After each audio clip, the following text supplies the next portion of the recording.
John, we're being joined before a big series between the Yankees and Orioles by the manager of the Baltimore Orioles, Brandon Hyde.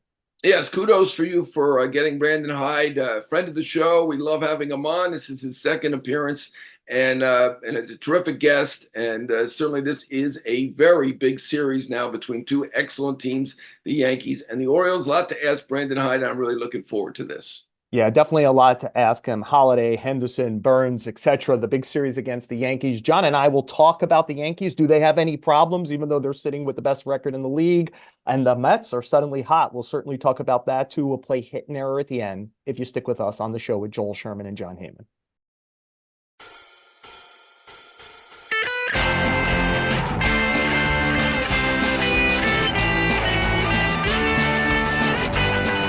Don, I think the right place to open is with a thank you. I was off last week. I vacationed a little in London with my kids after the Mets-Phillies series, and you did a great job.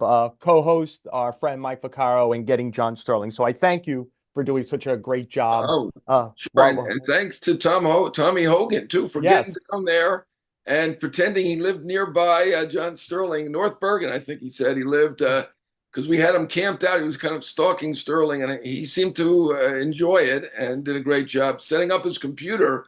I'm a Luddite. You're not too bad, but Sterling is an all-timer. He still goes to the diner in New Jersey Yeah. and reads all the papers in the morning. So we like that, but it's good that he had a computer so he was able to do it. Yeah, you're more ambitious than me. I asked him right after he retired, would you like to do the podcast? And he said, I don't know how to set anything up. And I didn't think to send over a Tommy Hogan. Oh, So, well, so good for you. credit the office. They came up Yes. with that. We were going to just do it on phone because we just wanted to have him so much. And somebody in the office, was Chris, I'm not sure, but I think so, said, this is good enough. Let's get somebody over there and help him. All right. Well, on the subject of smooth transitions and good jobs, the New York Mets are doing a good job. They've won six in a row, 10 out of 12. John, on our Post Plus item, and I hope everyone joins Post Plus, I wrote even before they won 14-2 last night, I was waiting for them to do something well. And they really didn't do anything well for the first 6, 7 weeks of the season. And now they're hitting well. And I do think it's sustainable. I think JD Martinez is transformative. And by going to the middle of the lineup and being such a good clutch hitter, it allows Lindor to lead off where he's been unlocked. Vientos, you sent me a text last night. Vientos could really hit. I agree with you. If you're going to give away some defense at third base with both guys, you got to get offense out of it. He's done a better job than Beatty. And I like the churn by David Stearns and the willingness to burn more money by Steve Cohen, right? It's Nito, it's Narvaez, it's Wendell, and Iglesias and especially Torrens have helped, especially against lefty pitching. The Mets can hit, and I think they're going to hit because we haven't seen the best of Alvarez. We haven't seen the best of Alonso. We haven't seen the best of Nimmo. Is there a best anymore, McNeil? I don't know, but I think they can hit him ninth with this lineup. John, what do you think? Yeah, good lineup. We've been saying it for a few weeks now that they should be better than they were. And certainly with Martinez, I mean, JD is one of the most professional hitters. I think a career 134 OPS plus, pretty darn good, and borderline Hall of Fame on that if he had a position. I mean, the guy can really hit. I think he was on base 10 times in a row. Certainly Vientos turned out to be the right guy for third base. I mean, I'm not surprised that they picked Beatty out of spring training. I think we were all anticipating that. He was a safer choice. He's certainly better defensively, and he was good defensively. But right now, their offense is good, and I think their pitching depth is better than most. I mean, everybody's going to have injuries, and we know that. Senga is still out, but I mean, McGill and Peterson are, they're okay. Competent. Yeah, not bad. So that's better than most have as your number 6 and 7 starters, right? So that's a plus as well. So, I'm not going to take back the error I gave myself for saying they were going to be in the playoffs because everybody was killing me, and they're not in the playoffs yet. So we'll see how that turns out. But right now they are a contender, and they should be a contender. They have a good enough team to be one. It's amazing, John. Nine teams are either in the final two wildcard slots in the National League as we do this, or within two games. The Mets are within one as we do it. For most of this season, the league was keeping the Mets in it. Now, suddenly, the Mets are keeping themselves in it. I still think there's another gear for Arizona and Cincinnati. I think they're well-rounded teams when they're healthy. We'll see. We haven't mentioned Kodai Senga. Does he ever come back for maybe the last 2 months of the season to give them a starting pitcher? And the Mets did bulk up their minor league system over the last 24 months. We keep talking about trading Alonso or trading JD Martinez, etc. Do they become buyers at some point, especially to find a good bullpen arm? Yeah, I'll say this. I'm not seeing them as sellers right now, and I've already written a few columns about who might be available and how much they're worth and all this. But I mean, they're one game out as we do this. One game out of the playoffs. It's kind of stunning. I mean, I know Washington is in the playoffs now, which nobody anticipated. And so, I mean, we're not halfway through, so things are going to shake out a little bit differently. I mean, nobody expected the Cubs to be kind of bad at this point, or Arizona. I mean, to me, Arizona's better than its record. I'm kind of with you on the other teams that you mentioned, better than their record. Cincinnati has more talent than its record. So I don't think you're going to get in with a 500 record, but maybe 83, 84. Last year was 84, right, for Arizona. I don't know. It feels like all these teams are shooting to be that sixth team, right? The sixth Yeah. team is kind of lucky, right? Philly got in 2 years ago as the sixth team, made it all the way to the World Series. Same with Arizona last year. So maybe teams are aiming for that 84 wins. But to me, the Mets could easily win 84 games. And, I know everybody was down on them for a long time. And I know McNeil's done some work to do. All these looks a little bit better the last couple of games. They look like a pretty good team right now. They really do. John, can I say one last thing on the Mets? Just because watching JD Martinez reminds me of it. You were talking about like if he played a position Hall of Fame. There's a little Moises Alou in him, a little bit of Eddie Murray. We've really crapped all over the idea of the RBI. This guy is a great RBI guy. He has 130 RBIs in his last 157 games. He's almost averaging an RBI a game. He has the lowest plate appearances per RBI over the last 2 seasons, from the beginning of last season to where we are today. It's ahead of guys like Judge and Soto. It's ahead of everybody, right? He really Last year uses right.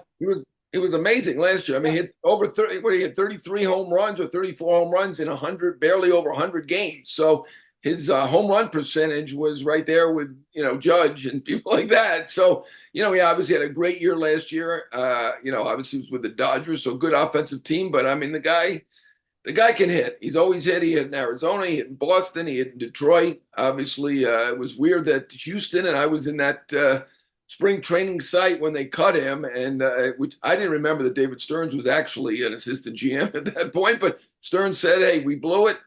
We blew it that day. They did blow it, and the guy can hit. But it's not just him. It's Vientos is a good hitter. Lindor is now heating up, and we should have anticipated this. I mean, he's just not good when it's cold, and the weather was, let's face it, it was terrible in April. They should have gotten the roof. I won't go over that again, but it was terrible in April. It wasn't good in May, and now it's good, and the guy's hitting, so he likes it hot. Yeah, and I think Alvarez will hit. John, you mentioned Judge. Soto was mentioned here. It's June. It's June. But really interesting series. Yankees and Orioles. They've been clearly the two best teams in the American League this year. And we understand what's at stake. We saw this, I think it was in 2018. The Red Sox won 103 or something. The Yankees won 100 or something like that. And you're the second best team in the league or the third, and you got to survive a wild card game then, a best 2 out of 3. So there's advantage. There's something that's overlying, though, to me with the Yankees and Orioles, John, and I wonder what you think about it. The Orioles won 3 of 4 against them at Camden Yards. The Yankees scored 6 runs in 4 games.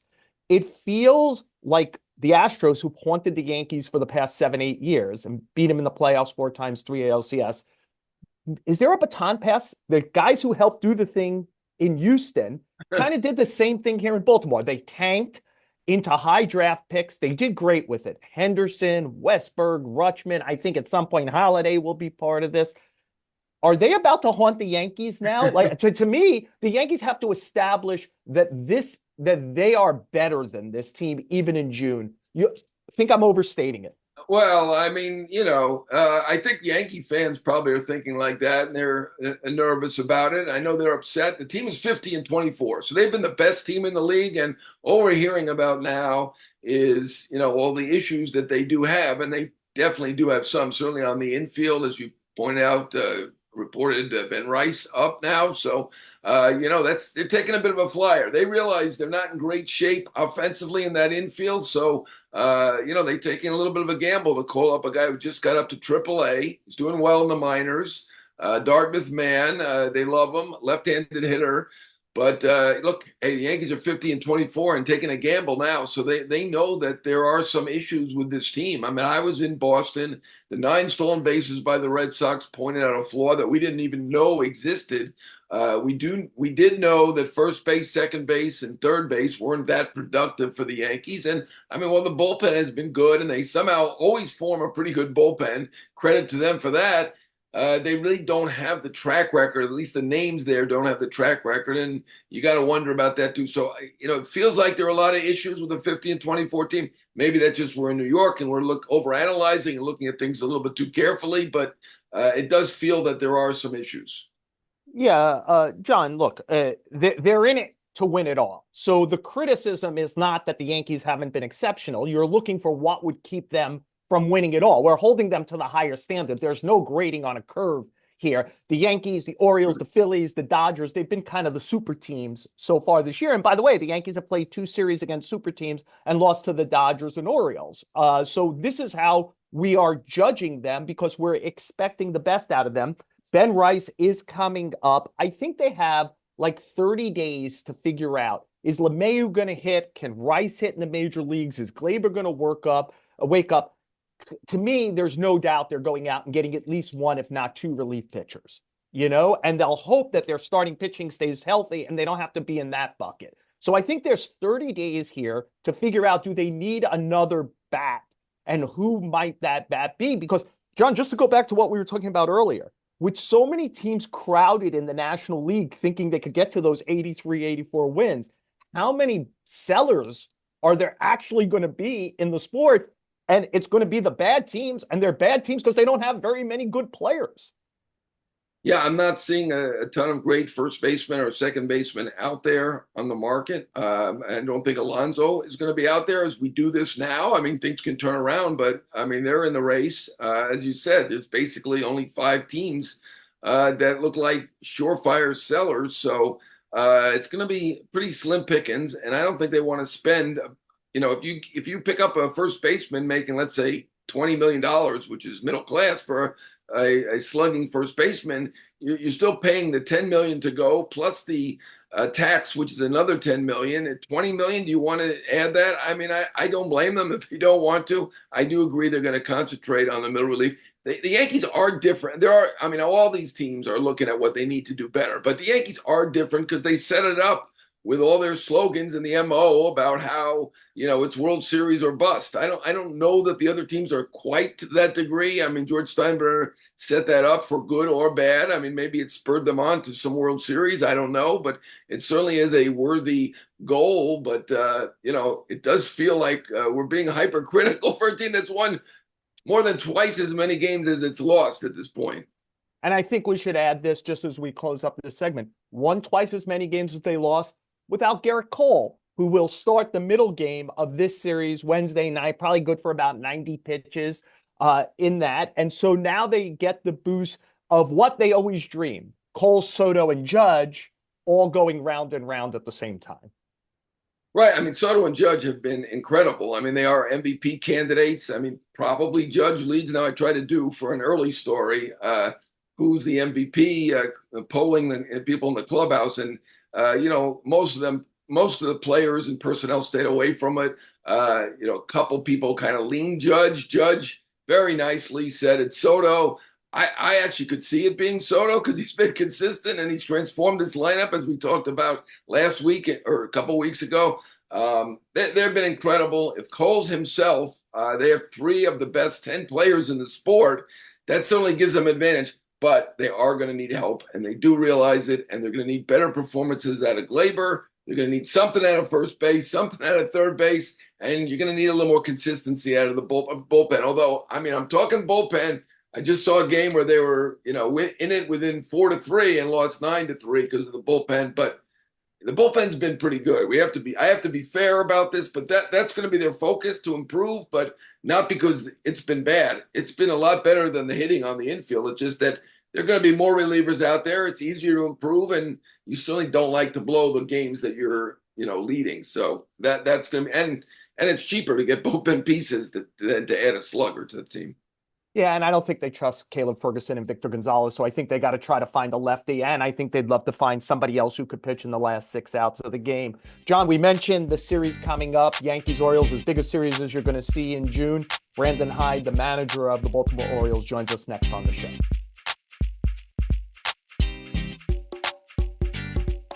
John and I are so happy for a timely guest. I mean, the time would always be good, Brandon, but Brandon Hyde, manager of the Baltimore Orioles in his 6th year. Not oftentimes you'd say big series in June, but Yankees and Orioles with the 2 best records in the American League matching up. And Brandon, is there such a thing? I mean, why don't we start there? Is there such a thing as a big series in June? Do you look at it that way right now?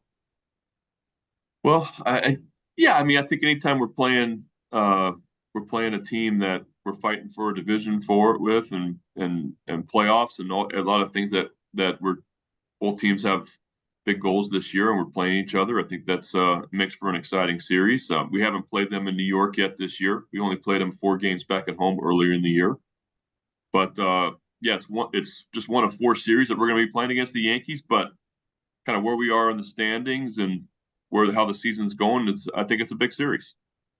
Brandon, thanks again for joining us once again. Appreciate that. You're a friend of the show multiple times, so that is terrific. Wanted to ask you, everybody in New York is wrapped up in the Yankee infield not hitting right now, the bullpen questions, things like that. But your team has been great, but you've had some pitching injuries. How comfortable you are right now with all the pitching injuries that are going on? I know Kyle Bradish was great in the few starts where he actually was able to appear.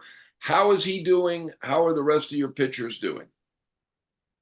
Well, yeah, we've had our share of pitching injuries so far this year, and we got really fortunate the last couple of years. We lost Means and we lost Batista last year at the end of the year. But besides that, we pretty much stayed healthy on the mound, and our rotation stayed in place. This year, not so much. This year, we've had some guys go down. We have lost Means for the season. We lost Tyler Wells for the season. Obviously, Batista is out for this entire year. And we're waiting for test results on Kyle, but he's already been shut down once this year with some elbow soreness. So waiting to hear about that. I think it's if you look around the league, unfortunately, there's other people there in the same boat that we are. And I know the Yankees they had injuries last year. Garrett's going to make his first start tomorrow. The Rays lost a big part of the rotation last year. So we got fortunate. I mean, the last couple of years, and this year we're kind of in the boat of we got to pick up the pieces for guys that are going to be out, and I think we've done a really good job of that up until this point. I hold my breath every night right now, to be honest with you, because you hate to see your guys get hurt, but we've done a good job managing it so far this year and keeping our fingers crossed that we don't have anything more substantial the rest of the year. Just to stay on that, Brandon, I think Dean Kremer is due back soon, right? He's made a rehab start recently, so you get him back. I know it's probably a pay grade above you, but do you feel you're working right now in a go-for-it organization, that you have that type of team that come the deadline next month, if this is an area of need, it's not just hey, we're a smaller market team, we've got to protect assets. We could be a champion. We're going to go for it. I think so. I think Mike and our new ownership group, they're really excited about our club, and Mike's done an amazing job of building this team to this, right to where it is right now, and he wants to win, and I think he's going to do everything he can. And he's a really smart guy, and he's made incredible decisions in the last 6 years to put us in this type of position, and I'm confident that he's going to continue to do that. He wants sustained success here. That's the ultimate goal, is to have a winner every single year. And he's doing everything he can to make that happen. But I think last year we won 101 games. We had a unfortunate postseason, but this year I feel like we're putting ourselves in position to do something special again. And and hopefully get to the postseason and compete for the AL East title against in a really, really tough division. And the Yankees are a great, great, great team. And but I think that he's going to do everything he can.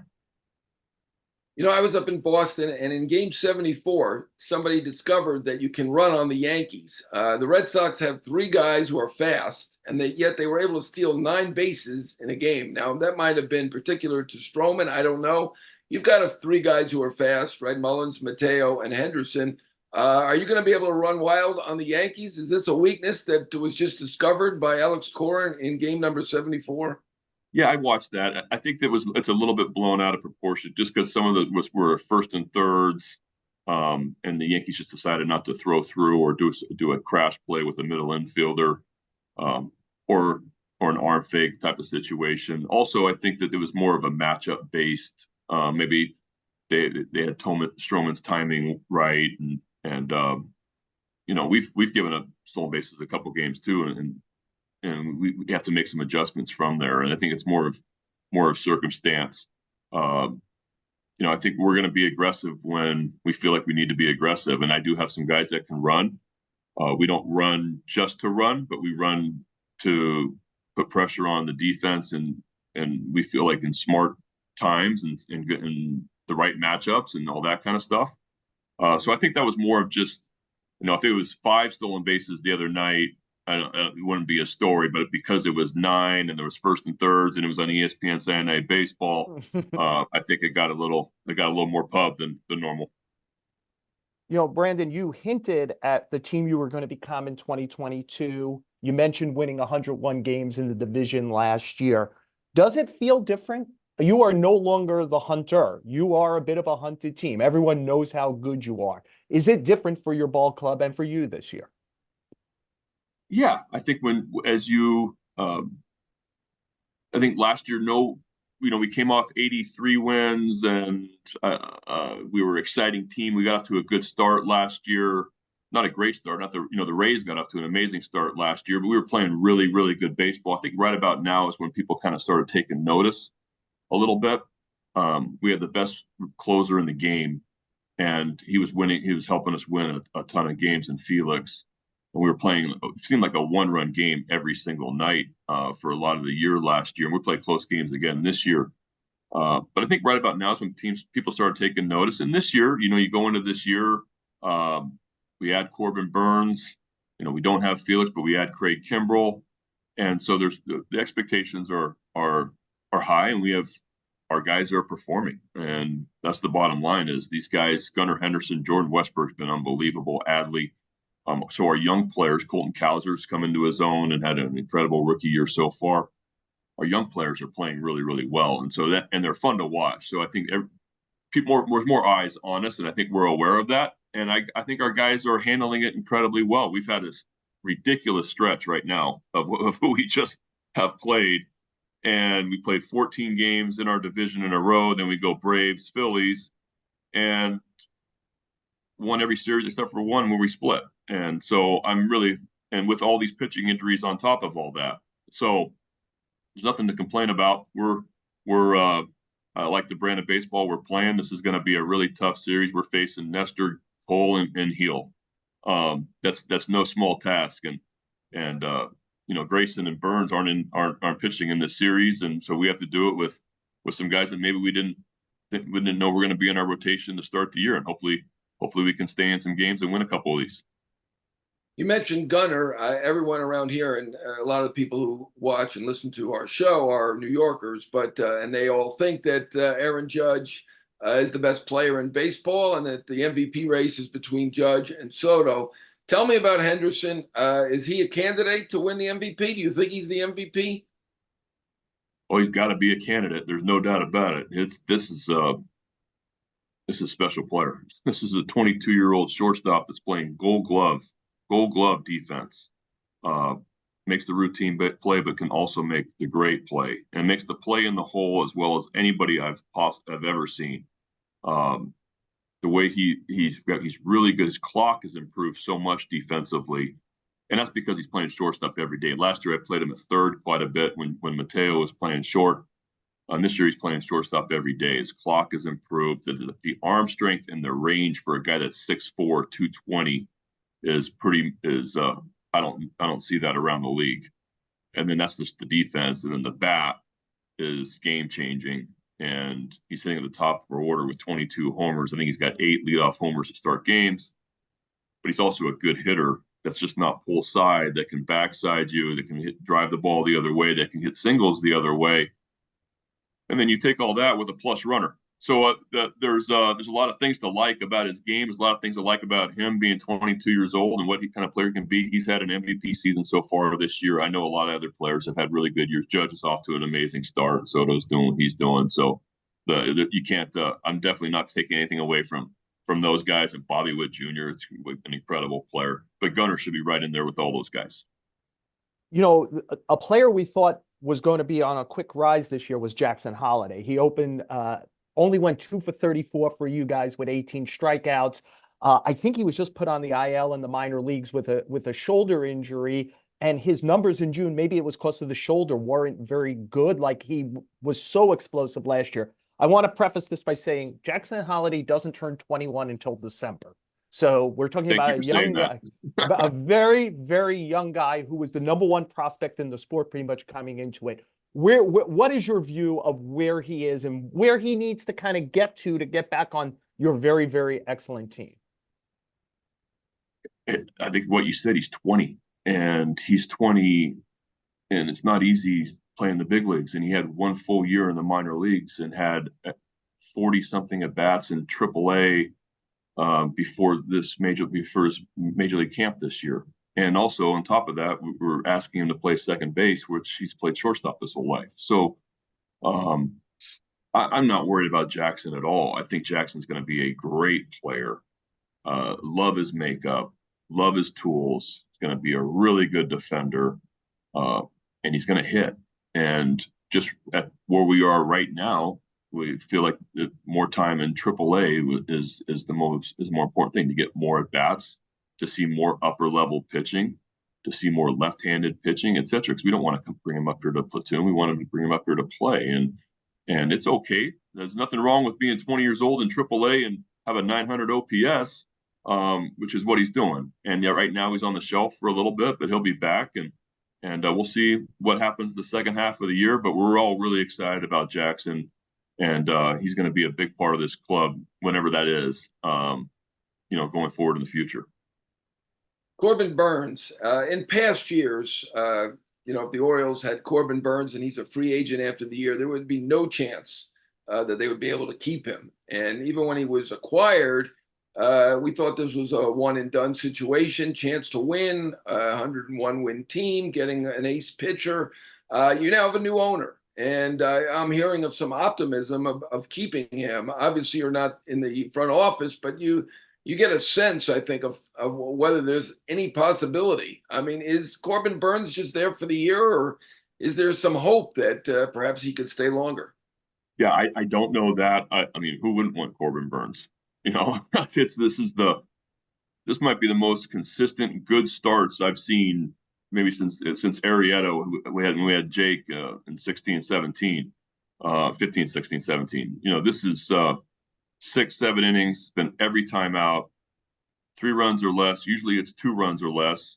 More times than not, it's 1 or 0. And he's just been an absolute horse for us. And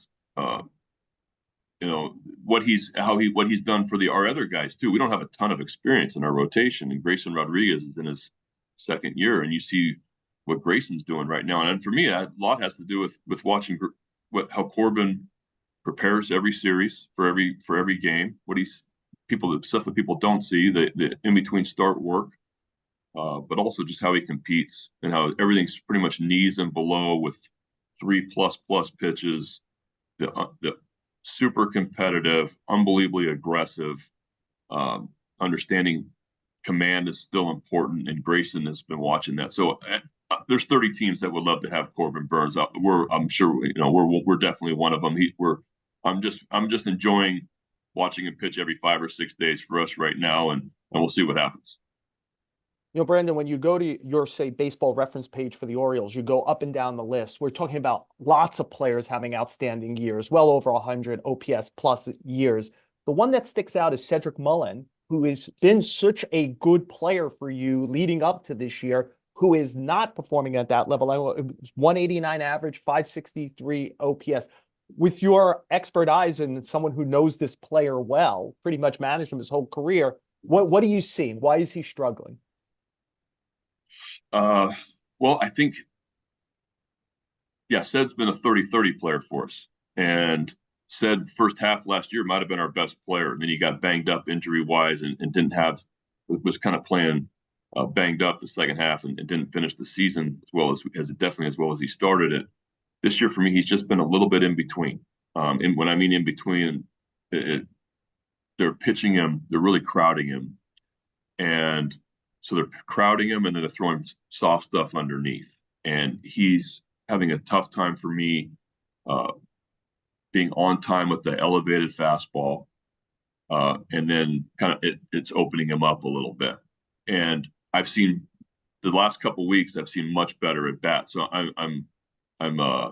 feel good about where he is right now, and that his using the whole field more. It's more of the line drive swing. He's laying off of fastballs up that's really not in his sweet spot, and then he's also taking the balls underneath that are balls. And when Ced's going, our lineup is totally different because of what he can bring, not just the power wise of the guy that's hit 30 in this game, but also the speed. He impacts us on the bases. And it just lengthens our lineup out to then when Gunnar and Adley and Mountie and Santander, O'Hearn come up at the top, there's an extra speed factor there that people have to deal with. So I've seen positive signs the last couple of weeks of him. Hitting's a lot confidence also, and so I feel better about watching him in the batter's box right now. There's definitely a little bit more swagger and a more confident look right now, and hopefully he can do what he's done the last week or so and do that throughout the rest of the year. Last year, you had probably the best back end of the bullpen in baseball. And obviously, with the injury, needed to import somebody else to enhance the situation. And they signed Craig Kimbrel, who's an all-time great closer. He hasn't been as good in October recently. Do you have to watch? He's been really good for you, and the bullpen's been good for you so far. Do you have to watch his innings, or how do you feel about that situation now? And do you think maybe there'll be some acquisitions on the way too? Because we've seen that the Orioles are looking at the pen too, even though it's been good for you. Yeah, I'm sure we're always going to be looking to upgrade and bullpen arms and we every time somebody goes on the waiver wire, we have discussions about, is this person going to be able to help us out? I think that we're always talking about improving our team. Just get back to Craig. Craig's a Hall of Famer, and Craig has pitched, besides a 7 to 10 day stretch this year, he has been absolutely lights out for us. So I have a ton of confidence in Craig. I talk with Craig on a daily basis. How he's feeling. I want to make sure that I'm putting him in position to have success. I'm going to make sure that he has earned. He definitely has earned every right to tell me what's going on with him, and if he's good to go tonight. Let's say he pitched the night before, and so we have that conversation. Because I have a ton of respect for him and any veteran player, or an everyday player, I have the ultimate respect for, and somebody that's done things in this game like that he has. That I want a lot of input from him. So to put him in position to have success. He has been wonderful. So when the trade deadline comes upon us, and as the second half, I'm sure we're going to look to improve our club. But Craig's going to be a huge part of that bullpen for the rest of this year, and he's been wonderful for us. Brandon, as a way to wrap this up, I was thinking of this last night when I'm watching the Celtics finish off and win the NBA title. Last year, Joe Mazzulla got thrown into a tough spot, named coach right before the season, and he kind of got brutalized as a coach. And then watching how hard his team played and how well his team played, you realize we always talk about players getting better. Coaches and managers do get better at this as they go along. You won manager of the year last year. I wonder, is there a place you feel like even this year, like I'm better at something than I was before? Is there areas that you feel like you've greatly improved at, even from off of winning AL manager of the year? I think that I do agree. I think that there's still coaching development that happens, and I'm the first to let you know that I don't think I know everything, and I try to, when things don't work out, I take it really, really hard, and I try to self-evaluate, and I talk about it with people that I trust about decision making or whatever it may be. I think you're always growing, honestly. I think I was watching that last night too. Just watching the Celtics players come off, watching you know, when he was taking them out of the game at the end of the game and watching their reaction to him. That was a really, really cool moment. Just I didn't know the story, and I know kind of what he went through and thrown into that, and then that's an amazing coaching success story. And so, congratulations to him. One and two is that makes you feel good. Honestly, is perseverance. Players want to play for you, though. That's obvious there. I want to believe that's happened here, and I think the environment that we've created, I think the players, it's pretty well known around the league. It's a good place to play, and so I always think that I'm always trying to improve I'm a kind of a baseball dork. I watch every one of our games. I watch the broadcast almost every single night after the game or the next morning. Sometimes the next morning if we lose, I don't feel like watching it that night. But I always rewatch. So I am always trying to what I'm feeling and thinking at the time, is that how it looks, or just I want to. It's almost like a review a little bit. I kind of review myself and then talk about some. If I do have questions, talk about with people I trust and just continue trying to improve. Yeah, well, obviously, cliche alert, the proof is in the pudding. Your team is 47-24, Yankees 15-24. Just to frame where the series that's beginning now, you lead the majors in runs per game. The Yankees are third. The Yankees lead the league in runs against per game. You're second. Defensive efficiency, the Yankees are third. You're fourth. That's in the whole major leagues, not just the AL. These are two superb teams with their superb manager, Brandon Hyde, and we do appreciate you joining us on the show with Joel Sherman and Jon Heyman. I always enjoy talking to you guys. Thank you very much for having me on.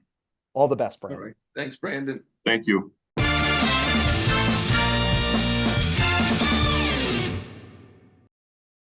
We thank Brandon Hyde, the manager of the Baltimore Orioles, obviously. John, hit or error to end our show?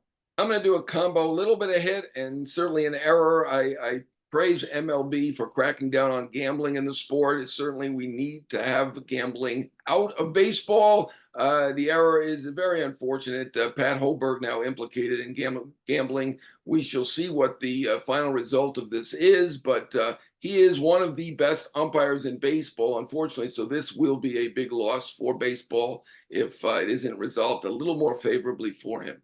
Yeah, look, it's a problem in all sports, including ours, and it's not going away because of how easy it is to gamble on everyone's phone these days. John, I'm going to give what I think is a hit. I just want to talk about Royce Lewis, the terrific third baseman from the Twins. If you've dealt with him, you know what a terrific kid he is. He's so nice, and I don't think it's just me or you. Whoever you talk to, everyone talks about how nice he is. He's also a hell of a player.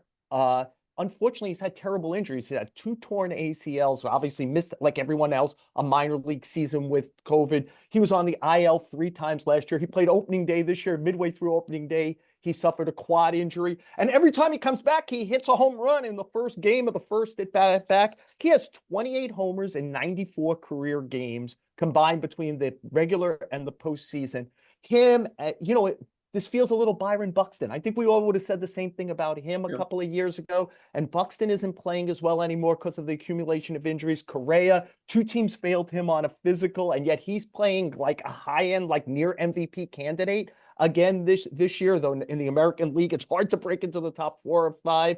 But Royce Lewis, he just turned 25 earlier this month. Here's hoping that a special player stays healthy. So us baseball, we're fans also. I'd like to see him in full seasons. Yeah, I'm going to use a Midwestern phrase. I'm not sure how familiar we are with this in New York. He's Minnesota nice. I personally think that's Wisconsinites being sarcastic, but there is something to it. People in Minnesota are nice, and Ruiz Lewis definitely is nice. I mean, the guy is not only a great player, but what a gamer he is. We had Derek Falvey, their baseball president, on about, I don't know, 3 weeks ago or something like that. And he said he was going to have to yell at him because Lewis was stealing bases in his rehab. You can't be doing that. This is a guy who's gotten injured and suffered some very bad injuries. I mean, he's an infielder. He went out and played the outfield, crashed into the wall and suffered an injury that way. Lewis, as it turns out, was yelled at by his agent, Scott Boras, yelled at by, I think, Rocco Baldelli, yelled at by Falvey, and I'm sure they didn't love doing it since he is one of the nicest guys in baseball. But it is great to see him back. I mean, when he plays, he is a superstar. I don't know how many Grand Slams he's hit yet, but he's hit a lot of home runs, and he's famous for hitting the Grand Slam, too. So great to see him back, and one of the best guys in the game. Well, John, it was great to be back on our show here, reunion with you, and also Jake Brown and Tommy Hogan, our excellent producers who helped us through this. Again, a hat tip to Tommy Hogan, who made last week's show so possible. YouTube, the New York Post sports page, give us a view, Apple, Spotify, wherever you listen to us. Give us a listen, give us a rating, and please stick with us on the show with Joel Sherman and Jon Heyman.